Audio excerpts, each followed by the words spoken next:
Being an entrepreneur, there are really three separate groups. We have to be really excellent around persuading to our point of view. One group is buyers for our product or our service or our idea. Another group could be investors, people who've got capital who can support our business as a startup or in expansion mode. And the third group are employees. How do we get good people to leave their current job and come with us on a new journey? Hello, my name is Greg Story. I'm the president of Dale Carnegie Training here in Japan.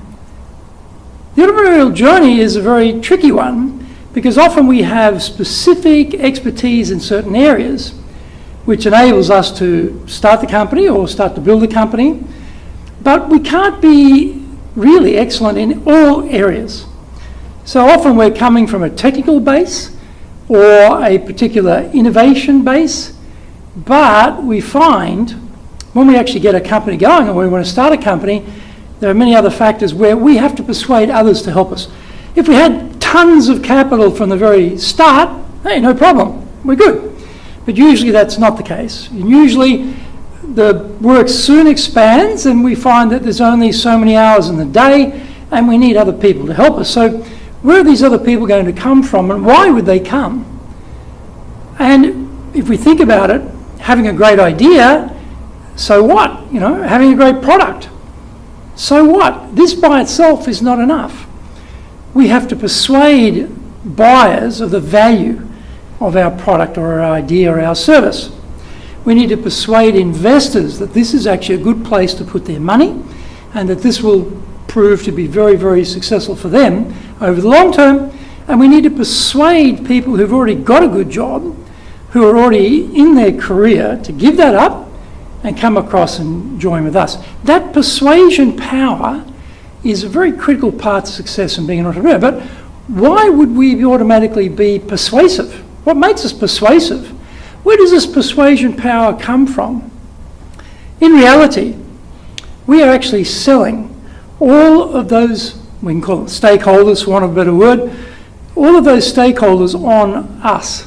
Because if they don't buy us, then, well, they're not going to buy our product or service or innovation, they're not going to give us money, and they're not going to join us. So we have to be really excellent at selling ourselves first. And where does that skill come from? Often there's no background for entrepreneurs in having any ability in persuasion around selling people on themselves. And how do we get people convinced around our product or our service or innovation? How do we persuade them about the value that this is providing? Often we don't have that background either. And how do we provide really sufficient arguments and reasons and logic for someone who's got a good job to come and join us and build the enterprise? This is all around persuasion, and it's around sales. In reality, we're all in sales. If I say, hey, let's have Italian for lunch to the team, you know, that's a sale. I'm trying to get them to accept my idea. It's the same in business for anyone. Anytime you're trying to influence decisions inside the company, budget allocations, scheduling, milestones, goals, these are all aspects of sales. But often entrepreneurs are not coming from a sales background necessarily. So they really struggle. They really struggle with this. But you think about what is involved in a sale. We call it, really a key phrase here is know, like and trust. So the buyer needs to know us. They need to like us and trust us. Why would they do that? The same with the investor, the same with the employee, potential employee. Know, like and trust. There are methodologies for making that whole process easy. There's best practice to make all of this much easier. And then having built up some rapport and built up the trust, then we need to know what's in it for them. What's in it for the client that they see the value to give up their money? What's in it for the investor to invest? What's in it for the employee to join?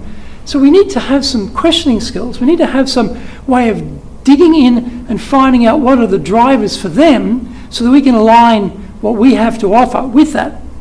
And how do we present that offer? If we know what they want, then there's a way to present that that's very successful. Do we know how to do that? Are we good at that? Do we have a structure for that? Then, of course, people have concerns. Buyers, they might hesitate. They may not be convinced. They might have some outright objections. Investors, boy, they're definitely going to have some concerns. They really want to make sure their money is going to be safe. They're going to ask some very, very pointed questions about committing their money to this enterprise. And employees too, they're giving up their security, their safety of their current job to come with us. So they want to be assured this is the right decision. How do we overcome all of these hesitations, these barriers, these concerns, these objections that people may have to believe in us? And finally, we need to ask them. We need to ask the buyer, please buy my product or service. We need to ask the investor, please give me the money. We need to ask the staff member, please join. So there are ways to ask people which are not hard sell and confronting or difficult, or things you might, I don't really want to do that. I'm worried about they might say no, so I won't ask. I'll leave it a bit vague at the end.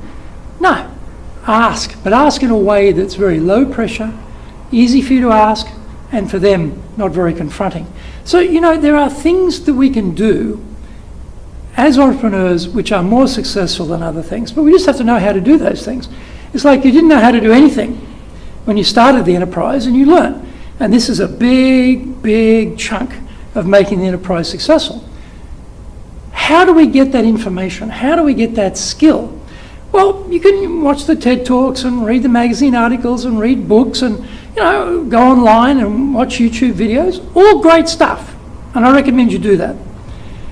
What you'll find, though, is what goes in here is hard to get into here as the actual application of the knowledge.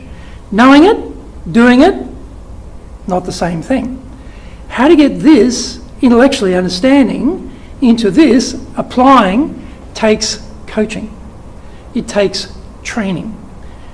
Fortunately, we have a great program for you called Sales Advantage. And in this program, you will learn all the skills you need to get your product, service, or innovation in the hands of the buyer, money committed from the investor, and people joining you to help you build that wonderful enterprise that you have in mind, or you've already started and you want to expand. The details about Sales Advantage are in this video. Check it out. You will see immediately this has got very good structure. It's actually a time-spaced program in some instances where it's over 8 weeks. In other cases, it's a 3-day program. It'll vary depending on what you may need and what's available.